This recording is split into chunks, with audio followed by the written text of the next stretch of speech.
सतगुरु मिले सिर दी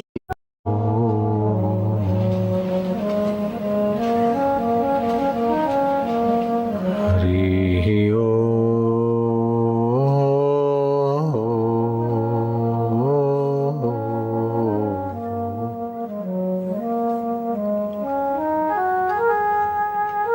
यतन विष की बेलरी यतन विष की बेलरी गुरु अमृत की खान गुरु अमृत की खान सिर दीजिए सतगुरु मिले सिर दीजिए सतगुरु मिले तो भी सस्ता जान तो भी सस्ता जान। ये शरीर काम क्रोध और लोभ के संस्कारों से संचालित है तो विष की बेलरी है। कितने भी सुंदर पदार्थ खाओ अंत में रस बनता है, काम क्रोध लोभ में खर्च होता है, विष उगलता है, चिंता बनाता है, ढेर करता है या कंगालियत सहता है, अंत में कष्ट सह के मरता है।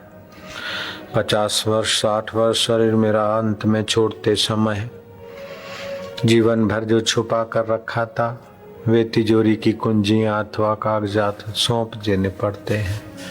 कष्ट ही कष्ट, जन्मते समय कष्ट, बीमारी का कष्ट, बुढ़ापे का कष्ट, महंगाई का कष्ट, अपमान का कष्ट, नापास होने का कष्ट, न जाने कितने कितने कष्टों से ये शरीर है। इससे भी ज्यादा कष्ट और शरीरों में है। मनुष्य शरीर में तो थोड़ी दवा दुआ और सुंदर व्यवस्था है, भोजन पका के खाने की मति गति और साधन है, यातायात के साधन है, नहीं तो पशुओं को बेचारों को क्या और जीवों को क्या। फिर भी इतना सारा कष्ट है। यह तन विष की बेलरी, जन्म कष्ट के आरंभ से होता है। जहाँ दवाइयाँ होती है वहाँ औषधालय बोलते हैं, औषध ज्यादा होती। दूध की जहाँ अधिकता होती है उसे दुग्धालय बोलते हैं। पुस्तकालय, ऐसे संसार को शास्त्रों ने कहा दुखालय है। और शरीर के लिए कबीर जी कहते हैं यह तन विष की बेलरी। फिर भी निराशा से ऊपर उठो, एक उपाय है, गुरु अमृत की खान। गुरु का ज्ञान और गुरु का मार्गदर्शन मिल जाए तो अमृत की खान का संपर्क करने वाला भक्त इतना पावन हो जाता है कि उसकी निगाह से, उसके चरण रज से भूमि में तिठत्व आ जाता है।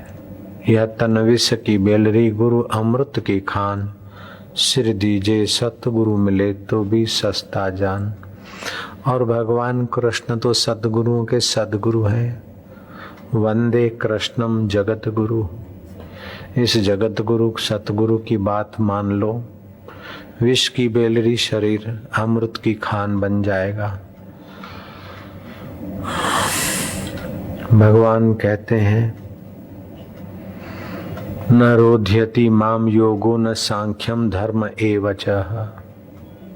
योग मुझे वश नहीं कर सकता, तत्वज्ञान भी मुझे वश नहीं कर सकता, धर्म का अनुष्ठान भी मुझे वश नहीं कर सकता।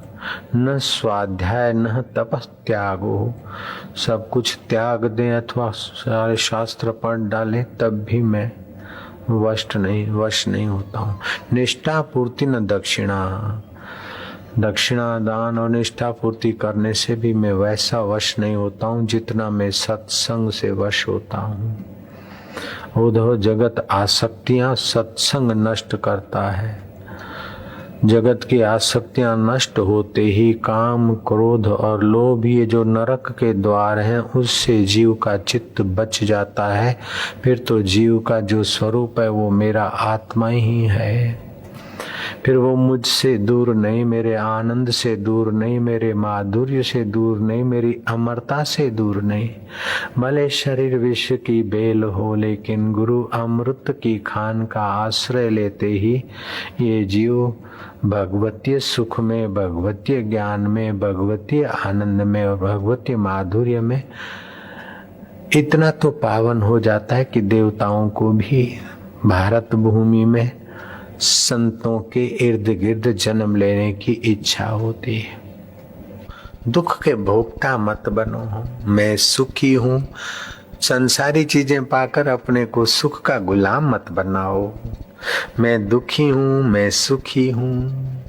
मन का मान त्यागो, मैं कौन हूँ उसको खोजो। सुखी दुखी होने की कल्पना मन करता है। कभी वही मन बोलता है मैं सुखी हूँ, कभी बोलता है दुखी हूँ। एक भक्त था, उसने मेरे से पूछा कि बापूजी मेरा बेटा मर गया और मेरे को सुनाई पड़ा तो मेरे को कोई दुख नहीं हुआ, और मैंने उस बेटे का जो क्रियाक्रम था करना था। 7 साल का बच्चा मर गया, एकलौता बेटा, और मेरे को कोई दुख नहीं हुआ। बाद में 2 महीने के बाद उसकी याद आती और बहुत दुखी होता हूँ। अभी तो 2 साल से बहुत दुखी हूँ, रो पड़ा। तो ऐसा क्यों हुआ? जब वो मरा तो दुख नहीं, उसकी शमशान यात्रा विधिवत करा दी, दुख नहीं। 1.5-2 महीने तक कोई दुख नहीं, चलो होता रहता है। अभी दुख होता है, इसका कारण है कि उस समय तुम्हारा खान पान सात्विक था, पढ़ना सात्विक था, ध्यान भजन करते थे तो सत्व गुण था, प्रकाश में तुमको सब ठीक दिखता था कि भाई जो जन्मा है वो मरता है, अपनी अपनी प्रारब्ध लेकर आता है। छोटी टिकट वाला जल्दी उतर जाता है, लंबी टिकट वाला देर से उतरता है, लेकिन गाड़ी से उतरना पड़ता है। ऐसे ही संसार में कोई थोड़ी आयुष्य लेके आता है तो बेटा चल बड़ा। इस प्रकार की सूझबूझ थी सत्वगुण प्रधानता से। जब खान पान थोड़ा हल्का हुआ और काम में, क्रोध में और लोभ में तुम्हारी ऊर्जा और मति थोड़ी नीचे हुई तो अब तुमको ममता आई, मोह आया, शोक ने घेरा है। अब तुम दवाई खाओ या दारू पियो तो शोक नहीं दिखेगा, लेकिन तुम तमस में चले जाओगे। तो तमस में जाना भी हितकर नहीं है, शोक मोह में पड़ा रहना हितकर नहीं है। आप तो प्रकाश में जियो, आप तो ज्ञान में जियो। सुख स्वप्ना दुख बुलबुला दोनों है मेहमान। ये सुखाकार परिस्थितियां भी आती है, गुजर जाती है, दुखाकार परिस्थितियां आती है, गुजर जाती है। जैसे चौराहे पे अपना मकान है तो कभी बारात गुजरती तो कभी जन्नादा गुजरता है, कभी धुआं उगलने वाली ट्रकें गुजरती तो कभी ही धुआं कम वाली गाड़ियां अथवा बिना धुआं की गाड़ियां गुजरती। कभी बद्दे लोग गुजरते तो कभी सज्जन लोग गुजरते। चौराया है, गुजरता है। ऐसे ये संसार में सारी परिस्थितियां आके चली जाती है। अब चौराहे पे मकान है, आप अच्छा आया तो उसको चिपक गए, बुरा आया तो छाती पीटने लगे तो फिर पागल बन जाओगे। ऐसे संसार है, अपने मन का मान त्यागो, जिस किसी से चिपकने की आदत छोड़ो। दरिया समुद्र के किनारे जाते न, कभी ऊंची तरंग उठती है तो कभी नीचे, कभी कहीं से मैली तरंग उठती तो कभी साफ सुथरी। आप दरिया के किनारे, समुद्र के किनारे तरंगों की उछल कूद का आनंद लीजिए, लेकिन आप तरंगों में अपने को डालोगे तो तरंगों के थपेड़े आपको गिरा देंगे। ऐसे संसार की परिस्थितियों को सच मानकर आप अपने को उसमें थोप दोगे तो फिर चाहे कितना तुम मंदिरों में, मस्जिदों में जाओ, लेकिन संसार के आकर्षण अगर मन में बने रहे और सतगुरु का ज्ञान नहीं मिला तो मस्जिदों में और कभी मंदिरों में भी कुछ का कुछ हो जाता है। चांद तो होता गगन में है, चांदनी सबके लिए। बांसुरी चाहे पराई हो, रागनी सबके लिए। बांध सकते हो तुम फूल, लेकिन सुगंधी सबके लिए। दीप चाहे तो किसी का भी हो, रोशनी सबके लिए। बेटा चाहे किसी का भी हो, लेकिन ज्ञान की रोशनी मिली तो बापू सबके लिए, गुरु सबके लिए। चाहे वसुदेव देवकी का बेटा हो, लेकिन कृष्ण कन्हैया सबके लिए है।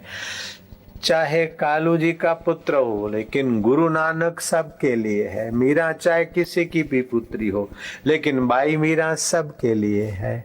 शबरी चाहे किसी की कन्या हो, लेकिन शबरी भीलन माता तो सबके लिए। ऐसे ही आपने जब काम, क्रोध और लोभ को छोड़ने की तरकीब सीख ली तो काम की जगह पर राम आ जाएगा, क्रोध की जगह पर क्षमा आ जाएगी, लोभ की जगह पर आत्म मस्ती के फुहारे फूटने लगेंगे। वो आदमी तो वही का वही, लेकिन अंदर से बदलाहट हो गई। यह तन विष की बेल हरी, ये शरीर विष की बेल है। गुरु अमृत की खान, सिर दीजे सतगुरु मिले तो भी सस्ता जान। और सतगुरु क्या करते हैं? सतगुरु मेरा सुरमा करे शब्द की चोट। वे ऐसे वचन सुनाते हैं कि हमारा भ्रांति और अज्ञान मिटने लगता है। सतगुरु मेरा सुरमा करे शब्द की चोट, मारे गोला प्रेम का। ये लवर लवरी वाला प्रेम नहीं है, कल्याणकारी। जैसे माँ पुत्र पर प्रेम बरसाती है, भगवान जीव पर प्रेम बरसाते, ऐसे ही सदगुरु अपने भक्तों पर करुणा कृपा प्रेम बरसाते हुए बोलते हैं। बोले हुए शब्द चाहे वो भूल जाए, लेकिन सतगुरु का प्रेममय सुखदायी, इनका मंगल हो, ये संकल्प भी लोगों का मंगल करता रहेगा।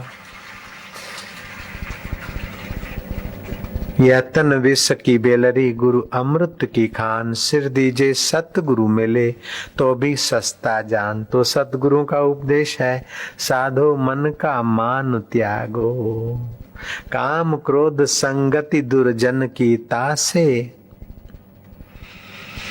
अहर्निश भागो। काम से, क्रोध से, लोभ से, ये दुर्जन वृत्तियों से अपने को बचाओ। सुख दुख दोनों सम करी जानो, सुख आया तो इतराओ मत। भैया बहन जी, बेटी बेटे, सुख आए तो इतराओ मत, और दुख आए तो दब मरो मत। दुख पैरों तले कुचलने की चीज है और सुख बांटने की चीज है।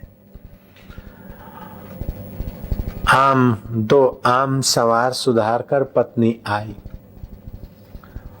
आपूस आम और केसर आम, दो आम बढ़िया मट्ठे सवार के पति को दिया। एक एक फाक खाई। पत्नी को कहा ये नौकरानी को दे दे, एक दो दो फाक बच्चों को बांट दे पड़ोस के। तो क्या आम मीठे नहीं के? गजब के मीठे हैं। सुगंधी नहीं थी क्या? कह रहे बहुत सुगंध, इसमें तो अंग्रेजी खाद नहीं है, अपना देसी खाद है। तो फिर आपको अच्छे नहीं लगे? क्या अच्छे तो बहुत लगे। तो फिर खाए क्यों नहीं?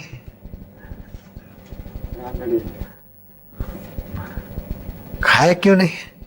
बोले जो सुख की चीज है वो अधिक खाने से आदमी सुख का लंपट्टू बन जाता है, सुख का भोक्ता होकर खोखला हो जाता है। महादेव गोविंद रानड़े ने अपनी पत्नी को कहा, सुख बांटने की चीज है और दुख पैरों तले कुचलने की चीज है। हम लोग क्या करते हैं? सुख थोक थोक के अंदर भरते हैं और दुख का दोष दूसरे को देते हैं, इसलिए दुख बढ़ जाता है और सुख हमें खोखला कर देता है।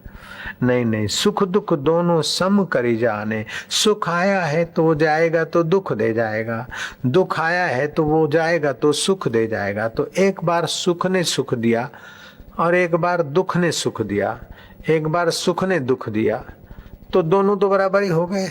सुख कम वक्त भी दुख दे गया और दुख बेचारा भी सुख दे गया। तो अब सुख को चिपकना और दुख से घबराना, ये तो नन्हे दिल की बात है। गम की अंधेरी रात में दिल को न बेकरार कर, सुबह जरूर आएगी, सुबह का इंतजार कर। धीरज रख, दब मत, दुखी मत हो। मैं मर गया, परेशान हो गया, बहुत दुखी हूं, मैं तो परेशान हूं, मैं परेशान हूं, ऐसा जब तक सोचता रहेगा तब तक तो एक बापूजी क्या 10 बापूजी आ जाएं और 10 कृष्ण जी आ जाए तभी भी दुख से पिंड नहीं छूटेगा। सतगुरु मेरा सुरमा करे शब्द की चोट। ये सत्संग के शब्दों की चोट से ही सुख दुख का प्रभाव से प्राणी बचता है।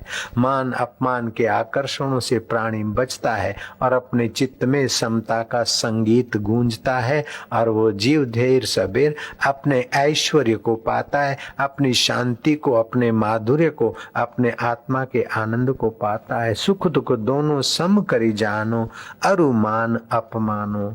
हर्ष सोगते रहे अतीता। हर्ष का प्रसंग आया लेकिन समझो कब तक हर्षित हो। शोक का प्रसंग आया तो शोक भी मन को वार। हर्ष शोक मन और मति के धर्म है। इसको देखने वाला मैं ज्योत की ज्योत हूं। साधक प्रार्थना करते हैं आरती से भगवान की ओरा और भक्त की ओरा, साधक की ओरा और सतगुरु की ओरा की एकतांता होती है और वातावरण में शुद्धि आती है, इसलिए ज्योत जलाई जाती है। ज्योत से ज्योत जगाओ। आपके हृदय की जो ज्ञान की ज्योत जगी है गुरुदेव, उसी ज्योत से हमारी ज्योत भी जगाओ। मेरा अंतर तिमिर मिटाओ। हृदय में जो नासमझी पड़ी है, जो बेवकूफी पड़ी है, कभी क्रोधी हो गए, कभी कामी हो गए, कभी लोभी हो गए। होता तो मन है लेकिन अपने को मूर्छित करके उसी में भटकाते रहते हैं।